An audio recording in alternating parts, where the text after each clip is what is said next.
দেওয়া হয় এবং পুলিশের যে গাড়িটি ছিল সেই গাড়িতে হামলা করা হলে পুলিশ গাড়ি চালক গুরুতর আহত হয়। এছাড়াও আমরা দেখেছি যে কয়েকজন পুলিশ সদস্য তারাও কিন্তু আহত হয়েছেন এবং এই মুহূর্তে পুলিশ কিন্তু তাদের সক্ষমতা বৃদ্ধি করে, আমি যদি বলি যে পুলিশ তাদের ফোর্স বৃদ্ধি করে এই মুহূর্তে আবারও কিন্তু অভিযানে বের হয়েছে। আমরা সরাসরি আপনাদেরকে যুক্ত করেছি।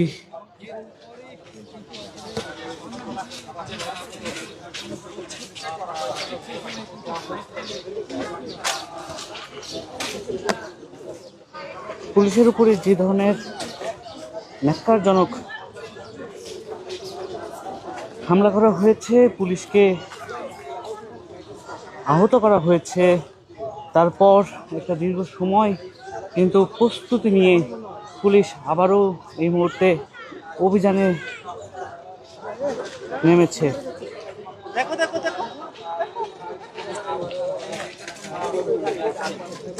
আমি যেমনটি বলছিলাম যে পুলিশের ফোর্সেস কিন্তু বৃদ্ধি করা হয়েছে এবং পুলিশ ফোর্স নিয়ে কিন্তু এই মুহূর্তে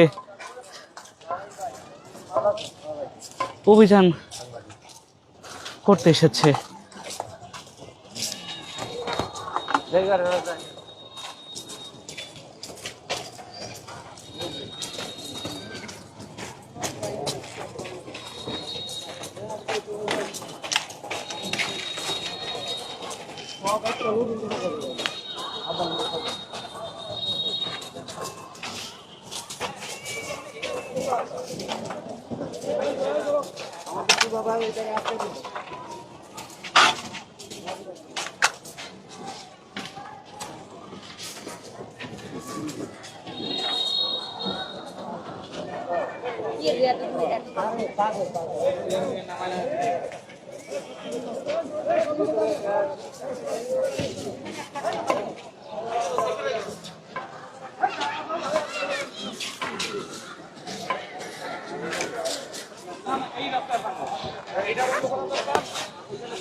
এই জায়গাটিতে আমরা দেখতে পাচ্ছি যে ক্রেন সেটি কিন্তু রাখা হয়েছে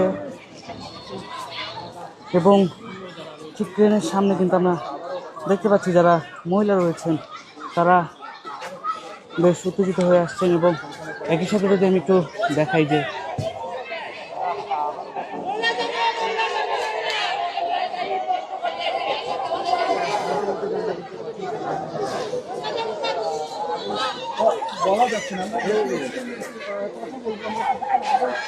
আমরা একটু শুনতে চাইবো তাদের কথা।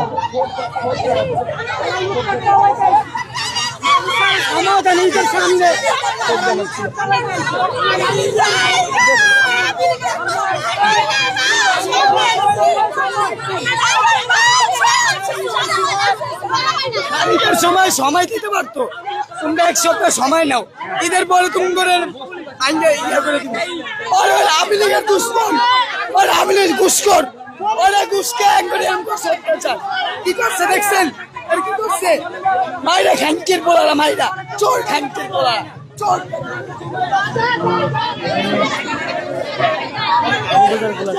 আবারও চালু করার চেষ্টা করা হচ্ছে।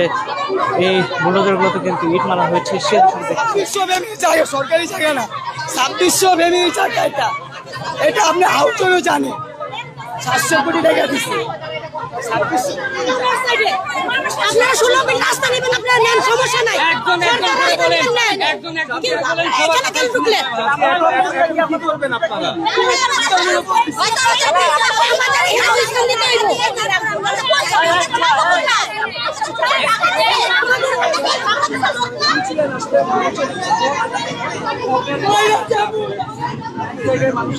আমরা দেখছিলাম যে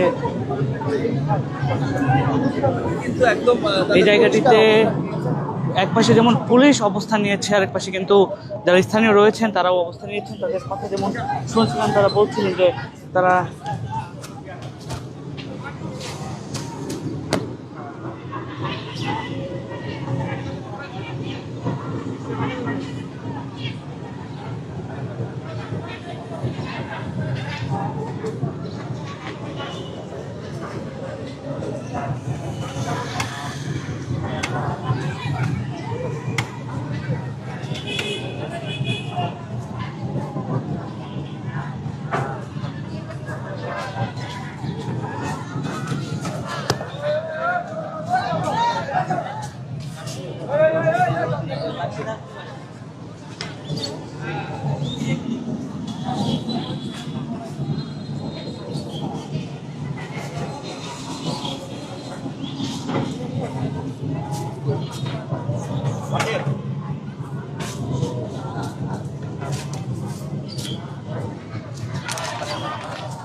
আমরা যুক্ত রয়েছি আপনাদের সাথে।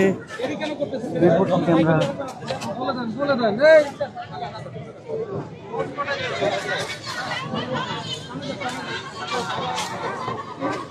এই জায়গাটিতে যদি বলে রাখি যে এই মুহূর্তে থমথমে পরিবেশ বিরাজ করছে।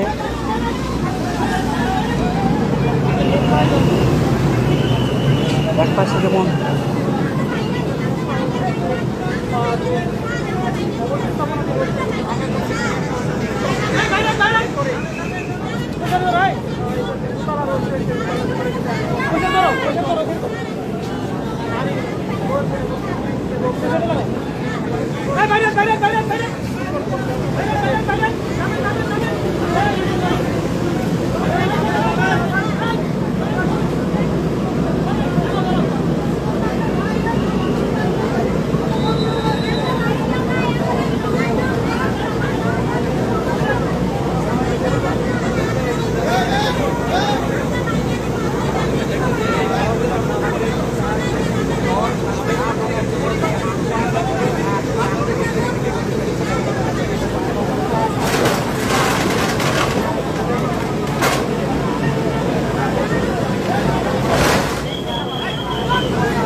দর্শক উচ্ছেদ অভিযানে আমরা দেখছিলাম যে ঘরটি রয়েছে সেই ঘরে একজন নারী তারা সেই বিষয়টাকে কথা বলছে।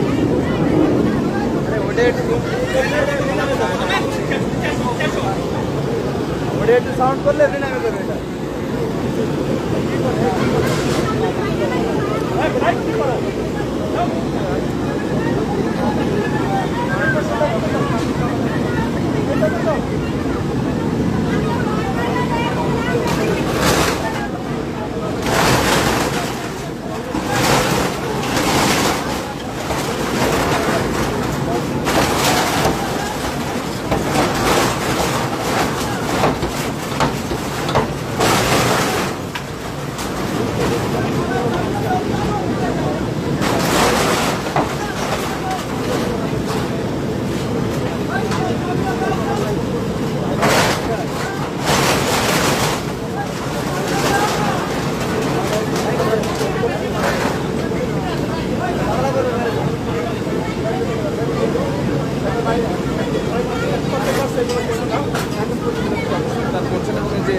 আবার করতেছি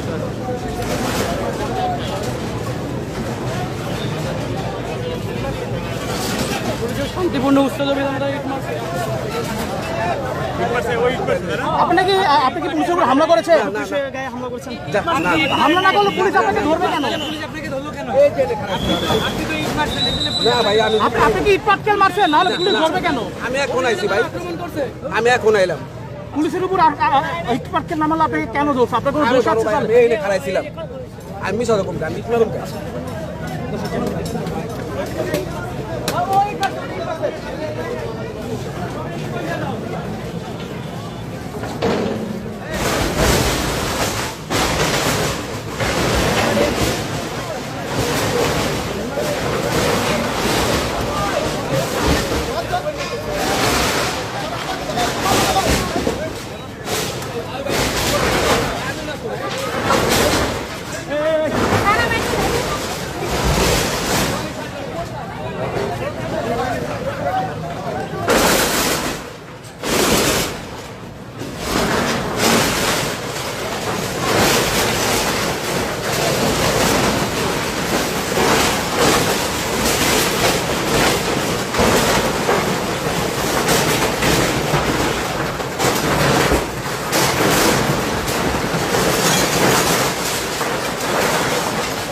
দর্শক, আমরা আবারও যুক্ত হব।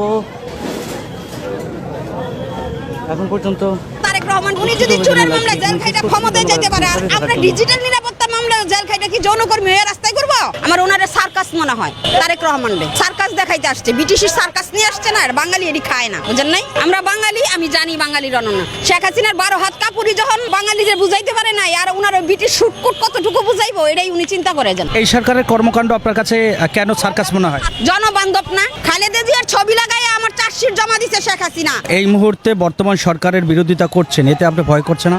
ভয় দিয়েই জয় হয়। টাকা, এই 10 টাকা টাকার নোটে কি লেখছে আজকে? আমি তো আরো সাহসী। আপনি দেখেননি নতুন টাকা তো খুব ভালো লেখছে, তুমি যদি ভয় পাও তবে তুমি শেষ, তুমি যদি রুখে দাঁড়াও তুমি বাংলাদেশ। আমরা বাংলাদেশ থাকতে চাই। আমি ভারত পাকিস্তান কারোর সাথে আমরা কোনোই নাই। ওনারা আমাদের বন্ধু, ওনাদের বড়দের দোয়া নিয়ে ছোটরা চলে। আমরা ছোট দেশ, ওনাদের দোয়া নিয়ে চলবো। আপনি কি কোনো দলের এজেন্ডা বাস্তবায়ন করতে চাচ্ছেন? না না না না না, এইগুলা না, দলবাজি আমারে মানায় না। আপনারা যদি ভাবেন আমি দলবাজি করছি, এটা ভুল ধারণা। আমি যে যদিও মনে করেন একটা যাই, আমি পলিটিক্সে যাব না, কিন্তু আমি একটা স্থাপনা করবো ময়মনসিংহে। আমি কবি নজরুলের আদর্শ লালন করি। আপনারা তো তারেক রহমানটা চুরের মামলা জেল খাটায় লন্ডনের, বাংলাদেশের কেউ না, হেরে তো প্রধানমন্ত্রী বানাই দিচ্ছেন। আর আমি যে ডিজিটাল নিরাপত্তা মামলায় মামলা খাইছি, আমার আর উল্টা রসিকতা তামাশালায় যৌনকর্মী বানায় রাস্তায় ঘুরাইতেছেন। তাহলে আমি কোন ব্যাখ্যা দিতাম? 1400 তো আমিডামি সরকার ছিল না, 1800 আমিডামি সরকার ছিল, 2400 আমিডামি সরকারই ছিল। তাই এগুলা কয়ে তো লাভ নাই। এখন এই যে কি 2600 আমিডামি আসছে, আমিডামি থেকে আমরা বেরোইতে পারছি না। আর আমি চাই আমরা আমিডামি থেকে বেরিয়ে আসি। বাংলাদেশ কারো হাতে জিম্মি থাকবে না, সবার বাংলাদেশ। এরা দল পাল্টে আসছেন, নিজেরা টাকা কামাইতে আসছেন, দেশের সেবা করতে আসেন, অত গভীরে যেতেও চাই না। কেউ ব্যক্তি স্বার্থটা একটু বেশি দেখে, কেউ কম দেখে সবাই। আমি কি দুধে দেবো? আমি নিজেও দুধে দেবো না, এই কথা আমি সবসময় বলছি। মানুষের দোষ থাকবে, তার মধ্যে তো ভালো মন্দ বিচার করার ক্ষমতাও মানুষের থাকতে হবে না? আমি গুলশান থানা বাঞ্চুর মামলা খাইছি 20 সনে। চোরাকারবাড়ি গোল্ডেন মনির আমার পিয়ন ছিল, আপনাদেরই দলের লোক পিয়ন ছিল। তাইলে তো উনি যখন গুলশানে ঘুমাইলো, তখন উনি আগে আমারে খোঁজ করতো। আর আমরা যদি হাসিনার পাও চারতাম, আরো 20 বছর পর আপনাকে ক্ষমতা এখন লাগতো। আপনি এই সরকারের বিদায় এখনই কেন চাচ্ছেন, এটা একটু বলেন। এই সরকার অকৃতজ্ঞ। এই সরকারের সফলতা কি দেখছেন? মডেল করা, এই মডেল ওই টিভির মডেল কেউ দেখেন। আমরা বাঙালি, আমরা কাঙ্গালি বুঝকাইতে চাই। ওনার মডেল 3 মাস হয়েছে না, 3 ঘন্টা শেষ। এটা মডেল 3 ঘন্টার বেশি ভালো লাগে বিনোদন, কিন্তু 3 ঘন্টার মধ্যে বেশি ভালো লাগে না। ফখরুদ্দিনের নির্বাচন ছিল রাইট। 20 সনে গুলশান থানা ভাঙচুর করছি, ডিউটি অফিসাররা মাইরে হাসপাতালে পাঠাইছি। 21 সনে শেখ হাসিনার নামে আমি 2টা মামলা করছি, একটা বাড্ডা থানায়, একটা শেরেবাংলা নগর থাকা। আমি যদি শেখ হাসিনার পাও চারতাম, ওনার মনোবল চাঙ্গা থাকতো, বুঝেন নাই? উনি দলের ভিতরে শেষ হয়ে গেছে আমারে নিয়ে। এখন এই সরকার আসছে, এখন যদি আমরা আমাদের ত্যাগের মর্যাদা না পাই, তাহলে বলবো না ওনারে মডেল করবার লেগে আনছে। উনি যদি চুরের মামলায় জেল খাইটা ক্ষমতায় যাইতে পারে, আর আমরা ডিজিটাল নিরাপত্তা সাম্প্রতিক যে নির্বাচনের ফলাফল আসছে, পশ্চিমবাংলায় শুভেন্দু অধিকারীর নেতৃত্বে তাদের যে ব্যাপক কারচুপি এবং ইঞ্জিনিয়ারিং ইলেকশন করে তারা যে জিতে আসছে, এর প্রেক্ষিতে আমাদের বাংলাদেশে একটা অনেকগুলো তর্ক তৈরি হচ্ছে আর কি। এবং একই সাথে আমাদের পূর্বাঞ্চলে আসাম, ত্রিপুরাতেও বিজেপি শাসন করছে। তো সেইখানে যে তর্কগুলো হচ্ছে যে বিজেপি যেহেতু একটা ধর্মীয় দল, এই একই রকম একটা ধর্মীয় দল আকারে ইসলামী দলগুলো কি বাংলাদেশে উত্থান হচ্ছে কিনা, এবং এটা জাস্টিফিকেশন হচ্ছে আমরা যখনই বিজেপির হিন্দুত্ববাদী ফ্যাসিস্ট রাজনীতি এগুলো নিয়ে কথা বলবার চেষ্টা করছি, বাংলাদেশের যারা আওয়ামী শাহবাগী বাম এই যে চক্র আছে, এই চক্র বলবার চেষ্টা করতেছে যে ওই পারে শুভেন্দু অধিকারী আর এইবারে জনাব শুভেন্দু সাহেবরা, শুভেন্দু মাওলানারা আছেন। এইভাবে একটা বয়ান তৈরি করবার চেষ্টা চলতেছে যে অ্যাজ ইফ মানে একই রকম একটা জিনিস। তো এইটা হইলে তো ওইটাও তো ঠিক আছে। অন্তর্বর্তীকালীন সরকারের অধীনে এই সময়টাতে বাংলাদেশে জামাত সহ ইসলামী দলগুলো দক্ষিণপন্থার উত্থান হয়েছে, দক্ষিণপন্থা শক্তিশালী হচ্ছে। কিন্তু গত দশক ধরে যে ভারতে দক্ষিণপন্থা চরমপন্থা একটা বিজেপি সন্ত্রাসী রাজনৈতিক গোষ্ঠী যে ক্ষমতা দখল করে নিয়েছে, এইটার আলোচনা কিন্তু আমাদের বাংলাদেশের যারা শাহবাগী শুভেন্দুরা আছে তারা এটা নিয়ে কথা বলছে না। তারা খুবই চুপচাপ যে আসলে এখানে কি হয়ে গেছে। তারা যে কলকাতার পূজা করে, তাদের যে নবী রবীন্দ্রনাথ ঠাকুর তাকে তারা উপাস্য মনে করে, ভারতের কলকাতার নাটক সিনেমা গল্প উদারতা, বাঙালি সংস্কৃতি, বাঙালিয়ানা, এপার বাংলা ওপার বাংলা, উদারতা, মানে এই যে বয়ান গত 6-7 দশক ধরে আমাদেরকে খাওয়ানো হয়েছে, এইটা সাডেনলি কয়েন যখন বদলে গেছে, তারা এইটার সাথে আর কোনো মানে মেজার করতে পারতেছে না, এটাকে তারা কোনোভাবে ব্যাখ্যা করতে পারতেছে না। এই জন্য দেখবেন যে বাংলাদেশের টোটাল এই যে নির্বাচন হয়ে গেল ভারতে, এই যে গেরুয়া বাহিনী যে পুরো ভারতবর্ষের একটা বিশাল অংশ দখল করছে, এটা নিয়ে বাংলাদেশের এই সুশীল ভারতপন্থী যে শাহবাগীরা আছে তাদের নিয়ে সিম্পলি তাদের কোনো বক্তব্য নাই, তারা চুপচাপ, তারা সবাই ব্যস্ত। এক একজন এখন হাম বিশেষজ্ঞ হয়ে গেছে, যে ও কবিতা আবৃত্তি করে তিনিও এখন হাম বিশেষজ্ঞ, যিনি অভিনয় করেন পরকীয়া করেন তিনিও হাম বিশেষজ্ঞ, যিনি আওয়ামী ফ্যাসিবাদের দালালি করছেন তিনিও হাম বিশেষজ্ঞ, যারা বাংলাদেশে 24-এর গণ অভ্যুত্থানকে হানাদার সন্ত্রাসী বলছেন তারাও এখন জ্বালানি বিশেষজ্ঞ। দিনরাত হাসিনার পূজা করা, সামন্তলাল সেনকে কেন চিকিৎসা দিতে দেওয়া হইল না যখন মাইলস্টোনে প্লেন পড়ল গিয়ে, এটা নিয়ে তারা খুবই মায়া কান্না করছেন। মানে তারা মানে এত আবেগ ঘন শিশুর মৃত্যু নিয়ে তারা চিন্তিত। মানে এই টোটাল গোষ্ঠী দেখবেন বিজেপির রাজনীতি নিয়ে তাদের কোনো ইয়ে নাই, কোনো বক্তব্য নাই। এখন মৌলিক জায়গা যেটা, সেটা হচ্ছে বিজেপির রাজনীতিটা বোঝা, যেটা নিয়ে আমরা অনেকবার কথা বলছি, যে অখণ্ড ভারতের যে রাজনীতি, বিজেপি যে ফ্যাসিস্ট আইডিওলজিতে বিশ্বাস করে, হিন্দুত্ববাদ, অখণ্ড ভারত, এই হিমালয় হিন্দুকুশ থেকে শুরু করে একেবারে ভারত মহাসাগর পর্যন্ত যা আছে ডানে বামে সব মিলায় নাকি একটা দেশ হবে, এরকম একটা সোনার ভারত নাকি বহু আগে ছিল এক সময়, আর্যদের সেই সভ্যতা মৌর্য টর্য এইসব মিলায় সময় নাকি ছিল যদিও।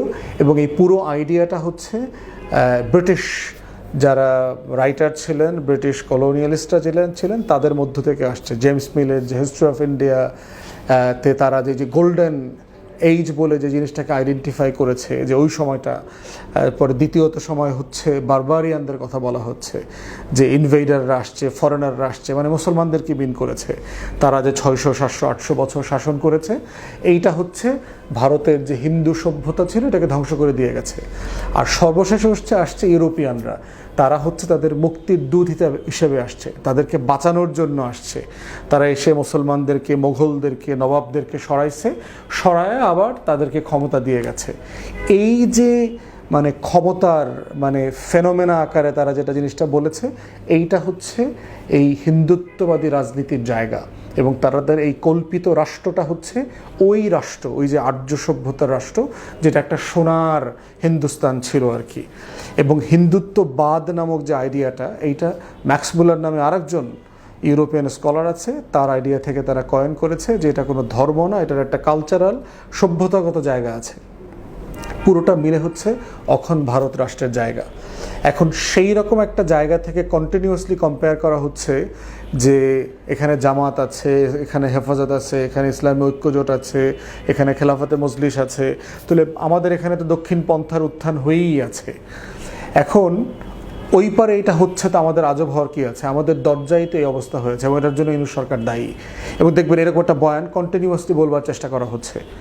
প্রশ্ন হচ্ছে যে বাংলাদেশের কোনো ইসলামী দল কি তার ইসলামী থিওলজির, তার যে ডক্ট্রিন, তার মতাদর্শিক রাজনীতির, তার যে কল্পিত রাষ্ট্র, ইসলামী রাষ্ট্র, সেরকম রাষ্ট্রের কথাই তারা কি বলেছে যে এখানে মুসলমান ছাড়া কেউ থাকতে পারবে না, সবাইকে আরবি ভাষায় কথা বলতে হবে, তার এই বিশাল ভূখণ্ড আছে, এটা সে দখল করে নিয়ে একটা মুসলিম রাষ্ট্র বানাবে, মাইনরিটিদেরকে কনসেন্ট্রেশন ক্যাম্প করে, ডিটেনশন সেন্টার করে, বিভিন্ন আইন বানায়া সকল হিন্দুদেরকে, বৌদ্ধদেরকে, খ্রিস্টানদেরকে, উপজাতিদেরকে, পাহাড়িদেরকে নাই করে দেবে।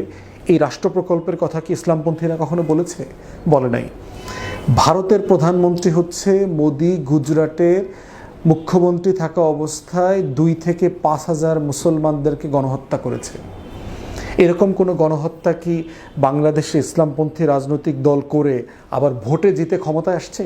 এটা সম্ভব বাংলাদেশে প্র্যাকটিক্যাল? যেটা বিজেপি করে মুখ্যমন্ত্রী থেকে এরপরে সে প্রধানমন্ত্রী হয়ে গেছে। তাহলে ভারতের যে জাতপাতের রাষ্ট্র কাঠামো, সেখানে যে কাজগুলো করা সম্ভব, যে ব্রাহ্মণিজম চলছে, 16% জনগোষ্ঠী পুরো দেশ দখল করে নিয়েছে, কাঠামো, এস্টাবলিশমেন্ট, আর্থিক লেনদেন সব কিছু, সেই রকম একটা বাস্তবতা কি বাংলাদেশের কোনো ইসলামপন্থী দল আছে? কোনোদিন সম্ভব প্র্যাকটিক্যালি? বাবরি মসজিদ যখন ভাঙা হয়েছে এবং তখন অনেক আলেমোলামা কেরাম এবং ইসলামপন্থী অনেক লোক কিন্তু এটার প্রতিবাদ যেমন করেছে, সহিংসতার চেষ্টা করা হয়েছে, কিন্তু কয়টা মন্দির ভেঙেছে? বাংলাদেশে কি শত শত মন্দির নাই হয়ে গেছে? বাংলাদেশের ইসলামিক দলগুলো কি মন্দির ভাঙা শুরু করেছে? আর একটা কাজ দেখবেন একই সাথে করার চেষ্টা করে, একটা দুইটা মাজার ভাঙার, মাজারের দখল টখল হাবিজাবি এইসব বিষয়কে নিয়ে জামাত, শিবির, হেফাজত, এনসিপি, ইসলামপন্থী সবাইকে ব্লেম করা হয় মোটা দাগে আর কি। অথচ প্রত্যেকটার সাথে পুঁজির সাথে সম্পর্ক আছে, অর্থনীতির সাথে সম্পর্ক আছে, চাঁদাবাজির সাথে সম্পর্ক আছে। এই যে মিরপুরের শাহ আলী মাজার, এই মাজারের ট্রাস্টে 400 দোকান আছে।